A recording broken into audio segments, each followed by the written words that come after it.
The galaxy had rules. Unwritten ones, mostly. You did not attack colony ships. You did not poison a planet's water supply. You did not touch children. Every species with any sense followed these rules, not because someone forced them to, but because breaking them meant making enemies you could never fully shake. It was the kind of quiet agreement that held civilizations together across thousands of light years. Humanity had followed these rules for 63 years. From the day the first human ship crossed into Galactic Council space, humans had been careful. Careful with their words, careful with their weapons, careful not to step on the wrong toes. They were newcomers, after all, the youngest species at the table. They smiled at species that looked like nightmares, traded with creatures that communicated through color-changing skin, and signed treaties they barely understood just to be included. They wanted to belong. They wanted to be respected. The Vorath understood this very well. The Vorath were a mid-tier species by galactic standards, not powerful enough to challenge the Council's top players, but clever enough to carve out a comfortable corner of the galaxy. They had 17 star systems, a decent fleet, and a gift for manipulation that most species mistook for diplomacy. They studied humanity carefully for decades. They watched how humans reacted to slights. They watched how humans absorbed insults quietly to preserve relationships. They watched, and they decided that humans were soft. It was, without question, the most catastrophic miscalculation in galactic history. The first sign of what the Vorath were doing came from a small human colony called Dawnfield, settled on a planet named Orus, 7 in a quiet system near the outer edge of Council space. Orus, 7 was not a rich planet. It had no rare minerals, no strategic position of note, and no military value. It was a farming world. 8,000 humans lived there. They grew grain, raised livestock, and sent supplies to the larger human worlds every harvest season. They were, by every measure, unremarkable. That was why no one paid attention when the Vorath merchant fleet started passing through the Orus 7 system regularly. Trade routes changed all the time. Ships passed through quiet systems every day. It looked like nothing. It was, in fact, everything. Over the course of 18 months, the Vorath seeded the upper atmosphere of Orus 7 with a slow-acting biological agent. They did it quietly, in small amounts, spread across dozens of routine passes. The agent was not immediately deadly. That was the genius of it, and the horror of it. It was designed to affect crop growth. Specifically, it targeted the soil bacteria that human crops on Orus 7 depended on. It killed those bacteria slowly, invisibly, and by the time the humans noticed their harvests were failing, the damage was already irreversible.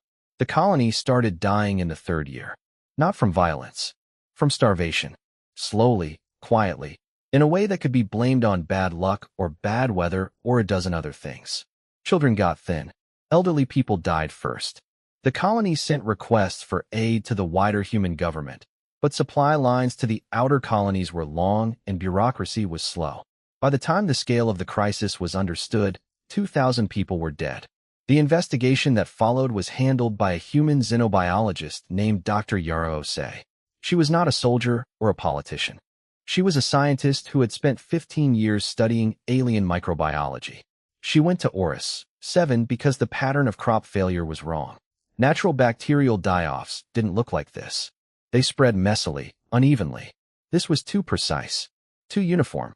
She spent 4 months taking soil samples across the entire planet, working 18-hour days in a laboratory the size of a shipping container, and eventually she found it.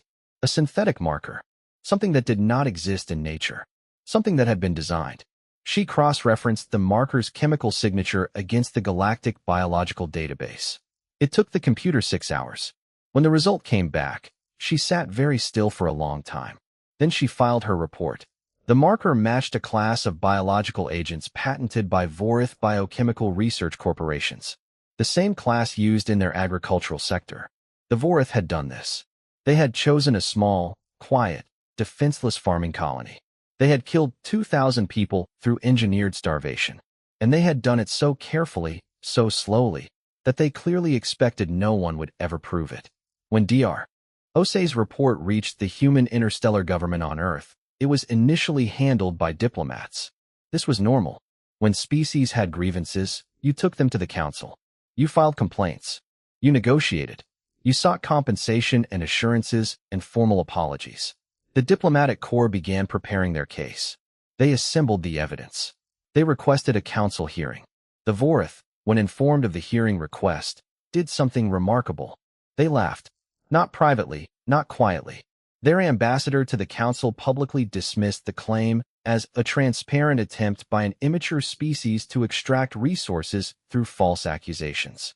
They called Dr. Osei's research amateur science. They suggested that humans, being new to agriculture on alien worlds, had simply failed to manage their colony properly and were looking for someone to blame. That statement was broadcast on the Galactic Communications Network. Every species with a receiver heard it. It reached Earth on a Tuesday morning.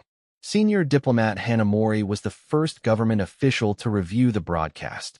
She watched it twice. She was 61 years old, had spent 40 years in interstellar diplomacy, and had never in her career raised her voice at a foreign dignitary. She watched it a third time. Then she called the Minister of Defense. She said 4 words, "We are done talking." The Galactic Council was not worried. Humans were young. Humans were small. Humans had fewer ships, fewer systems, fewer centuries of military experience than a dozen other species. The Vorith had allies. The Vorith had a position in the council. Surely the humans would calm down. Surely they would go through the proper channels. Surely they would understand that this was how the galaxy worked, that the strong did what they could and the weak accepted what they must. The council did not understand something important about humanity, something that every human history book screamed from its pages, but that no alien had ever bothered to read carefully. Humans did not fight because they were strong.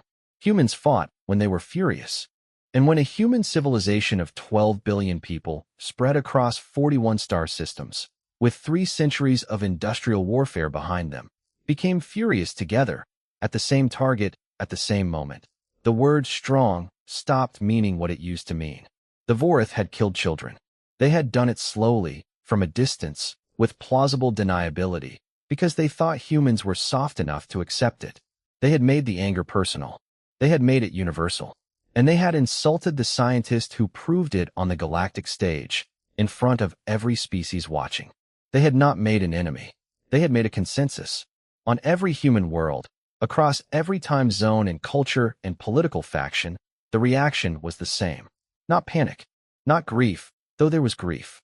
Something quieter and far more dangerous than either. Humans looked at each other, looked at what had been done, and made a decision without anyone having to call a vote. The Vorith would pay for this. Every last one of them. The Galactic Council chamber on Veth Station had hosted 10,000 years of political arguments. Wars had been avoided inside its walls. Treaties that shaped the boundaries of dozens of civilizations had been signed at its long, curved table. It was a place built for words. The air inside it always felt slightly too formal, too careful, as if the room itself was reminding everyone to stay calm. Admiral Reina Castillo did not feel calm when she walked in. She felt like a woman carrying a bomb in each hand and choosing very carefully where to put them down. She was there as the official human representative to the emergency council session called after the Vorith broadcast. 3 other human officials sat behind her. None of them were diplomats. That was the first thing the council noticed. The human diplomatic corps was not in the room. The people who had handled every previous human-alien negotiation were absent. In their place was the commander of the human fleet's outer defense wing, 2 generals from the ground forces division, and a woman from a department that translated, roughly, as the Office of Strategic Consequences. The council secretary opened the session and immediately called for calm resolution. Several council members offered statements of concern. 2 of them gently suggested that humans might want to reconsider escalating what was, as yet, a matter for investigation and arbitration. Admiral Castillo waited for all of them to finish. She had a gift for stillness that made alien observers uncomfortable. Humans who stayed too quiet, too long, without moving, without showing the signals that most species use to indicate patience. It felt wrong. Like something coiled. When the room was done, she stood up and placed a single data chip on the table. She did not project its contents onto the chamber's screens. She spoke instead, in Galactic Common, slowly and clearly enough that no translator could mistake her meaning. 2,217 human beings are dead, she said. The youngest was 4 years old. Her name was Priya. I will not be showing you images of what starvation does to a 4-year-old, because I don't think this chamber deserves to look at her. What I will tell you is that the Vorith government knew exactly what their biological agent would do. We have their internal research files. They projected casualties. They considered acceptable loss ranges. They chose Oris 7 because they calculated that humans would not be able to prove deliberate intent. She paused. They were wrong. The chamber was very quiet. The chip on this table contains our full evidence. The chemical analysis, the patent records, the shipping logs, and the internal Vorith communications discussing this operation. We are not asking for arbitration. We are not requesting compensation. We are here to inform the Council, as a matter of courtesy, of what is about to happen. The Vorith ambassador rose from his seat. His species communicated emotion through the color patterns on their thorax, and right now those patterns were cycling through a rapid, agitated flicker. This is an outrage, he said. You come here with fabricated evidence and military officers and make threats in the oldest chamber of peace in the galaxy? Humanity should be ashamed. Admiral Castillo looked at him for a moment. Sit down, she said, the way someone says it when they are not going to say it again. He did not sit down. He started speaking again, louder this time, calling for a vote of censure against the human delegation, demanding that the Council condemn this warmongering behavior from a species that has not even existed in civilized space for a full century. Several council members looked uncertain. A few looked frightened. The Sarati representative, whose species had 300 years of experience reading human body language from their embassy posts, leaned over to her aide and said quietly, whatever the Vorith are planning to say next, they should not say it. They said it anyway. The Vorith ambassador declared, in front of the full council, that the human allegations were the product of a species too primitive to understand that the galaxy did not belong to them, and that if humanity wanted a conflict, they would find out very quickly how outmatched they truly were. The silence that followed lasted about 4 seconds. In those 4 seconds, every non-Vorith species in the chamber reassessed several things simultaneously. They reassessed the human officers' expressions, which had not changed. They reassessed the fact that humanity had not brought diplomats. They reassessed what they knew about human military history, the parts they had studied as curiosity and the parts they had dismissed as exaggeration. They reassessed the meaning of the phrase as a matter of courtesy. Admiral Castillo picked up the data chip. She nodded to the council secretary. You have everything you need to review what the Vorith did. We recommend you do so before the end of this week. She turned and walked out. Her 3 officers followed her without a word. The human delegation was already aboard their ship when the first mobilization orders were going out across human space. It had not been decided in that room. It had been decided weeks ago, the moment Dr. Osei's report had been confirmed by 3 independent review teams. The council session had been exactly what Admiral Castillo called it, a courtesy, a notification, not a negotiation. What the rest of the galaxy was not prepared for was the scale. Humans had 41 settled systems and a total population of 12 billion. Their military budget, even in peacetime, was larger than what most council species spent in a decade. Not because humans expected war, though their history suggested they were never surprised by it, but because humans had a particular cultural attitude toward what they called being ready. They built things larger than they needed. They stockpiled. They drilled. They ran exercises for scenarios that seemed paranoid to species that had lived in relative galactic peace for centuries. Across 41 systems, shipyards that normally produced 1 vessel per month went to 4. Reserve units that had not been called up in a generation reported for duty and found their equipment maintained and ready. Factories that produced civilian goods began, under emergency protocols that had been drafted and sitting in government databases for 30 years, switching production lines. The entire apparatus moved not like a machine being switched on, but like one that had always been running, now pointed in a direction. Other species watched their long-range sensors with growing discomfort. The Threnodidae, who shared a border with human space and had always maintained cautiously friendly relations, sent an ambassador to Earth within 2 days.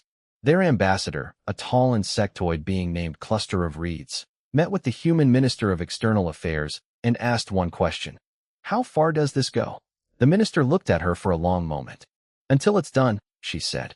Cluster of Reeds sent a report back to her government that said, simply, Do not be on the wrong side of this. The Vorith, meanwhile, were scrambling. They contacted their allies. They called in favors. They issued public statements calling the human response disproportionate aggression.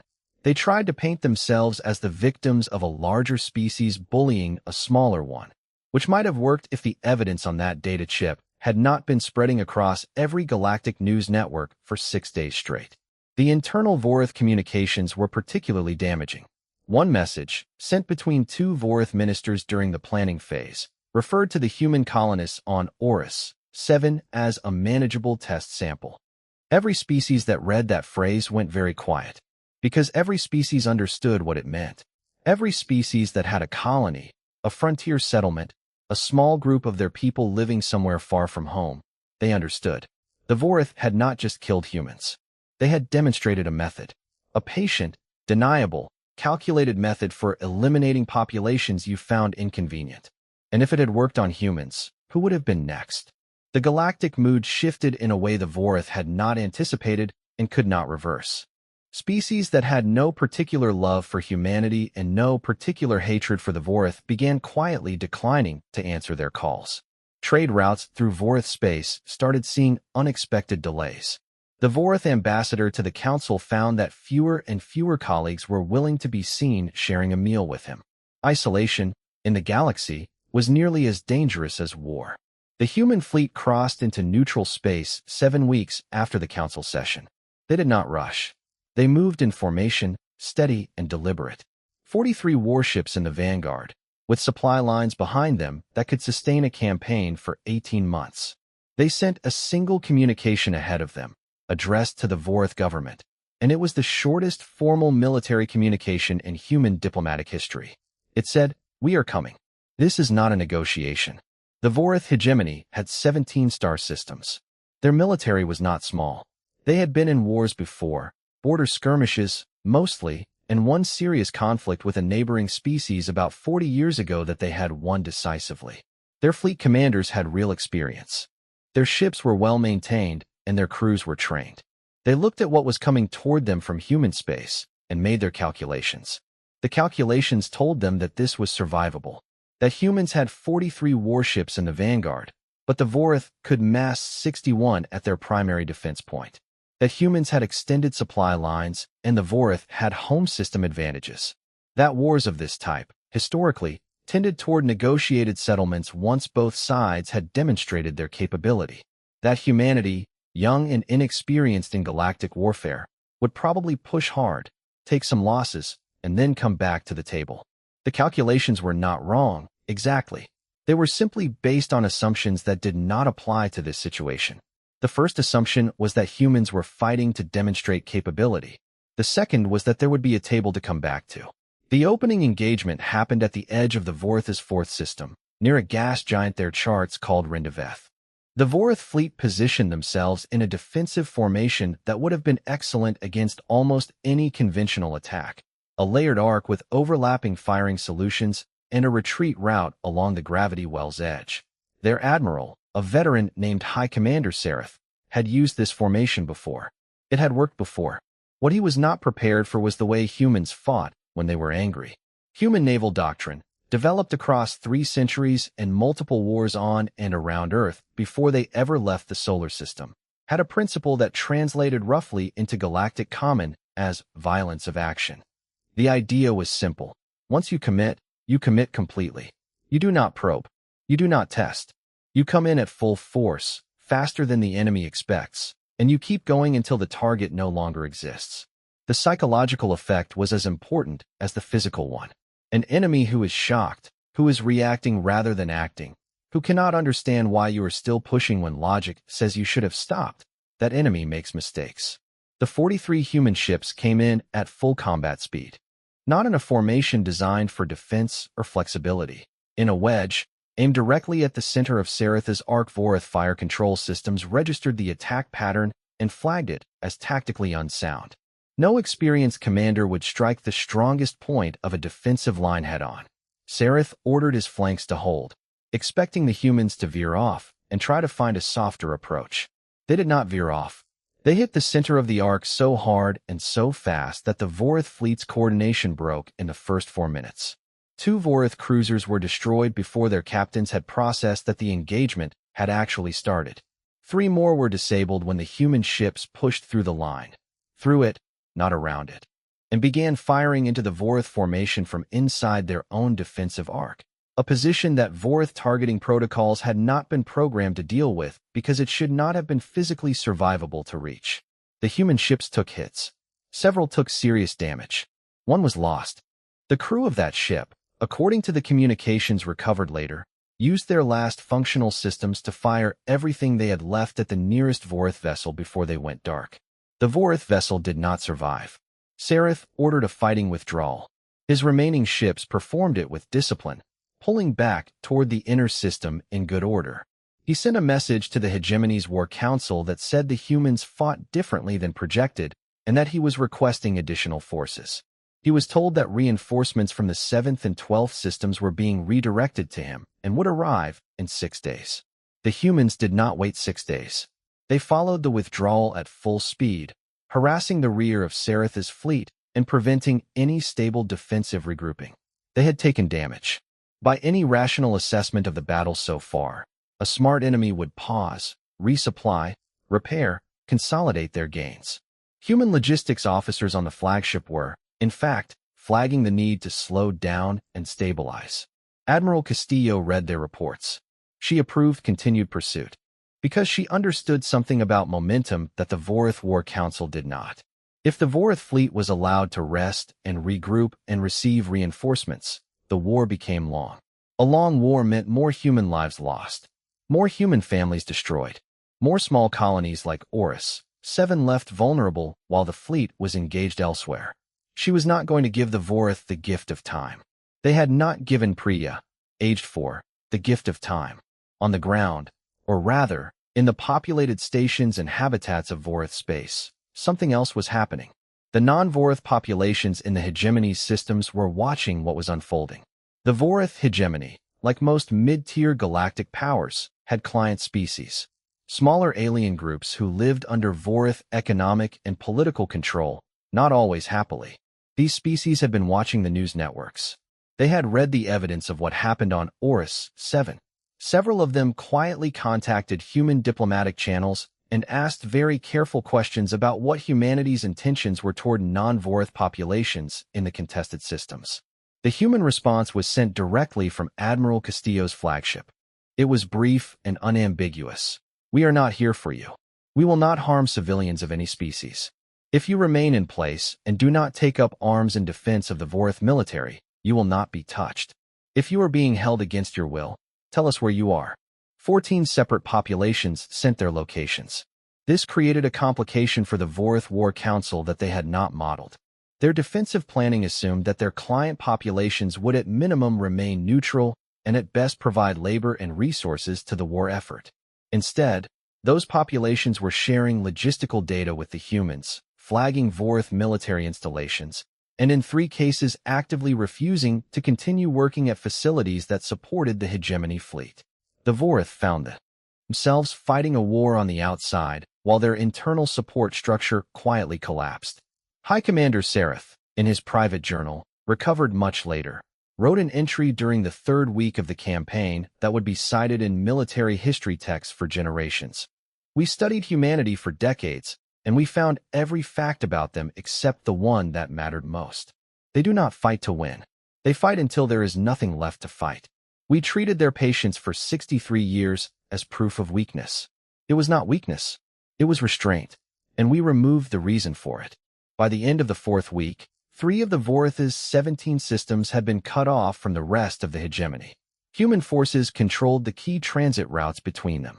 The Vorith War Council was meeting in emergency sessions every day, trying to find a negotiating position that humanity might accept. They reached out through back channels, first through neutral species they had relationships with, then more desperately through the Galactic Council's Conflict Mediation Office. The response from the human government was the same every time. We will discuss terms of surrender. We will not discuss terms of negotiation. There was a difference. The Council's mediators understood this. The Vorith, even now, were struggling to accept it. Because the Vorith had built their entire understanding of conflict around the idea that every war had a point where both sides decided the cost was too high and found a way to stop. This was true in their own history. It had been true in most of the wars they had studied. They kept waiting for that point to arrive. They kept waiting for humanity to look at the campaign's losses and the extended supply lines and the damaged ships and decide that enough had been demonstrated and it was time to talk. Humanity was not looking for a point. Humanity was looking for an end, and the galaxy was watching. From every council chamber, every military analysis office, every diplomatic post across thousands of light years, alien observers were taking notes. Not just about who was winning, about how. About what humanity looked like when it stopped being patient. About what happened when you killed their children and laughed about it on an open broadcast. About the particular, terrible efficiency of a species that had been hoping for 63 years that it would never have to do this again, and had spent every one of those years making sure that if it did, it would be ready. The war lasted 11 weeks and 3 days. In galactic terms, it was barely a footnote. Most serious conflicts between mid-tier species ran for years, sometimes decades, grinding slowly through negotiated ceasefires and broken agreements and resumed hostilities. 11 weeks was not even long enough for the Galactic Council's formal conflict mediation process to complete its initial paperwork. By the time that paperwork was stamped, the Vorith hegemony had ceased to exist. Not destroyed, not exterminated. That was not what humanity had done, and it was important. It would always be important to be precise about this. Human forces had not targeted Vorith population centers. They had not poisoned atmospheres or contaminated water supplies. They had, very deliberately, not done any of the things the Vorith had done to Horus. 7. Every civilian population in every contested system had been guaranteed safe passage and protection.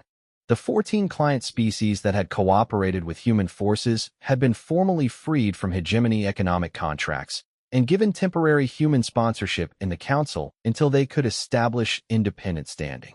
What had been destroyed was the Vorith military. Completely. And then the Vorith government. Also completely. Not through assassination. Through a systematic dismantling of the political and economic structures that had enabled it. The ministers who had approved the Horus 7 operation were located, arrested with the cooperation of their own people who were tired of them, and transferred to a specially convened tribunal. The corporations that had developed and patented the biological agent were dissolved, their assets seized and redistributed to surviving Horus 7 colonists as partial compensation. The Vorith people, the ordinary ones, the ones who had farmed their worlds and run their shops and raised their children and had no part in what their government had decided, were left exactly where they were. The Human Occupation Administration was smaller than anyone expected, deliberately so. It set up basic governance frameworks, confirmed local authorities, ensured supply chains were intact, and then began the process of transitioning each system to self-governance under council oversight. It was not gracious or warm. It was efficient and impersonal, which was somehow more unsettling to observers than anger would have been. Admiral Castillo gave one interview to the Galactic press during the occupation phase. A journalist from the Sarati Broadcasting Network, a species known for asking direct questions, asked her, "Was this justice or punishment?" She considered the question for a moment. "Both," she said. "And a message." A message to whom? Anyone who was watching. Everyone had been watching. The Galactic Council convened a special session 3 months after the end of hostilities. It was the most attended session in 200 years. Species that had not sent a representative to council in decades showed up. The agenda had one item: the formal review of the human action against the Vorith hegemony and the determination of whether humanity had violated council law. The review took 6 days. Every piece of evidence was examined. The Horus 7 biological attack. The Vorith's dismissal of the evidence. The human military campaign. The treatment of civilian populations. The tribunal process. The dissolution of the hegemony's governmental structures. Expert speakers from 14 different species testified. Legal scholars argued for 3 days about the definition of proportionality. At the end of it, the council voted on whether to censure humanity. The vote was 91-7 against censure. The 7 who voted for it were species with close economic ties to the former hegemony. Even they looked uncomfortable about it afterward. What happened after the vote was less formal, but far more significant. The council did something that had never been done in its recorded history.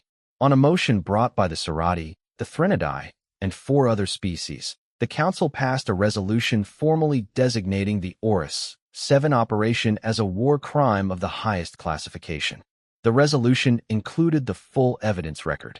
It included the Vorath minister's communications. It included the phrase, manageable test sample. It included everything. And then it voted, unanimously, to permanently remove the Vorath hegemony from the council's official records as a recognized political entity. Not as a species. The Vorath people still existed and were acknowledged as a protected population under council law. But the hegemony, the governmental body that had committed the act, was struck from the records. Its ambassador's seat was removed.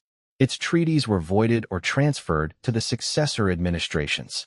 Its name, in official council documentation, was replaced with the designation, the former hegemony, a phrasing so bloodless and final that it was somehow worse than any stronger word. In the hallways outside the council chamber, something else happened. Informally, quietly, the way things spread between species who have been watching the same events and drawing the same conclusions. Alien diplomats stopped using the word Vorath in conversation. Not because of any rule. Not because anyone told them to. Because the word had become attached to something no species wanted to be associated with. To say Vorath was to invite questions about whether you had known, whether you had approved, whether you were the kind of species that looked at a 4-year-old child and called her part of a test sample. Within a generation, the name had effectively disappeared from common use. Academic texts kept it, properly footnoted and contextualized. But in the ordinary language of galactic diplomacy and commerce and casual conversation, the former hegemony's name simply went away. It became a kind of negative space in the galaxy's vocabulary, a word that no one said, not because it was forbidden, but because no one wanted to be the one saying it. Dr. Yara Osei was awarded the human interstellar government's highest civilian honor 6 months after the end of the war. She accepted it at a small ceremony and gave a short speech that most people expected would be triumphant or at least satisfied. It was neither. She talked about Orus 7, about the months she had spent in that small laboratory, about what she had found and what it had meant. She talked about a little girl named Priya, because she felt strongly that someone should keep saying Priya's name, since the people responsible for her death would no longer have a name worth saying. She ended her speech with something that became, over the following decades, one of the most quoted lines in human political history. Not because it was poetic or grand, but because it was true in a way that every species in the galaxy understood immediately and completely. "We did not start this," she said. "We just made sure everyone understood what finishing it looks like." In the years that followed, the galaxy reorganized itself around a new understanding. Not a spoken agreement, not a treaty, but a shared piece of knowledge that had been demonstrated clearly enough that no one needed it written down. Humanity would follow the rules. Humanity would trade, negotiate, cooperate, sign agreements, attend councils, shake claws and tentacles and manipulators, and be the patient, reasonable newcomers they had been trying to be since the day they crossed into civilized space. But if you killed their children, if you chose the slow, quiet, deniable way of destroying the people they loved and then laughed about it in front of the whole galaxy, you would not get a warning. You would not get a second chance to calculate whether the response was worth it. You would get 11 weeks. And at the end of those 11 weeks, where your name used to be, there would be nothing. A gap in the records. A silence in the conversation. A careful avoidance in every diplomatic corridor in the galaxy. Not because humanity had made a rule. Because humanity had made an example. And nobody, in any language, on any world, for the rest of recorded galactic history, ever needed it explained twice.